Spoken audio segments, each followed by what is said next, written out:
Hi, I'm Marc Cunningham with Grace Property Management. And as an owner client, you probably want to maximize your rental income. Of course, it only makes sense. Well, what are some unique ways you can do that? And I don't just mean by charging more.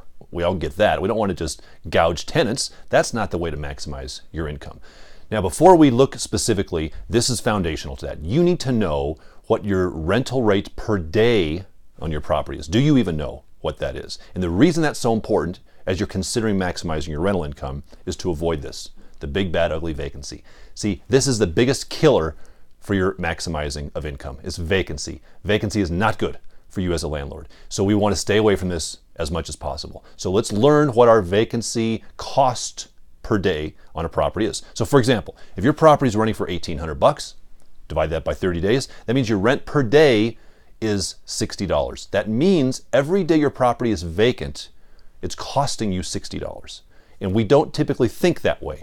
But we need to. We need to know how much it costs us every day. Now, this costs us more than that, doesn't it? Because we've got things like utilities we've got to pay for. We may have to go cut the grass. There's additional costs of vacancy. But at a minimum, we're losing $60 every single day on that property that it sits vacant. So the number one way to maximize your rental income is to speed up the make-ready process. When a tenant moves out of the property, you want to get that property turned over as quickly and as efficiently as possible. Why? Because you're losing $60 a day on your property. So the way we see this oftentimes is a tenant will move out of a property, we'll tell the owner that it needs a new paint job, and we'll give them a price, and they'll say, well, gosh, you know what? I think I'm just going to go do it myself. I'm going to save a few bucks, I'm going to go do it myself, and I'll be out there this next weekend when I can go paint the property. Well, the weekend's 5 days away, and sure enough, they can come over the weekend, but it's going to take them actually 2 weeks to paint the property because they can't get the whole thing done in a weekend. So if it takes them 5 days, let's just say it just takes them 5 days, we're losing, to go back a couple slides, $60 a day, 5 days, $60 a day, that's $300 right there that they lost just by, 5 days, 6 and 5, $300 that they lost just by waiting a couple days to get that done. So you want to speed up the process. You don't want to wait long on turnovers. You want to go quick on that make-ready process. That's number one. Number two, once you have the tenant in place, you want to provide fast and quality repairs. Surveys show nationally, year after year after year, the number one reason good tenants give, for not renewing a lease is poor quality maintenance. That's what national surveys show. You don't want that to happen to you.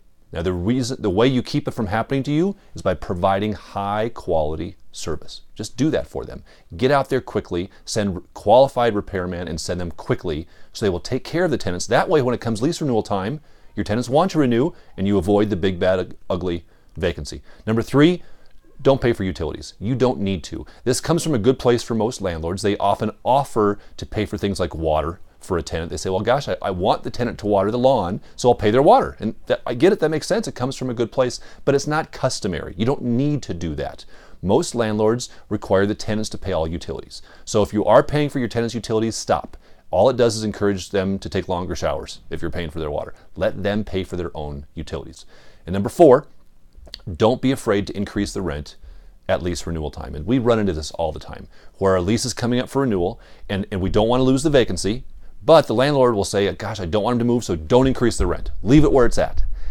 Now, we never want to lose a good tenant over a rent increase. We never want that to happen. However, I can just about guarantee over the last 12 months, your taxes have gone up, your insurance has gone up, your HOA dues may have gone up. So you need to increase the rent by some factor just to stay level. Otherwise, you're going backwards on these things. So don't be afraid, and tenants aren't going to move over a small rent increase.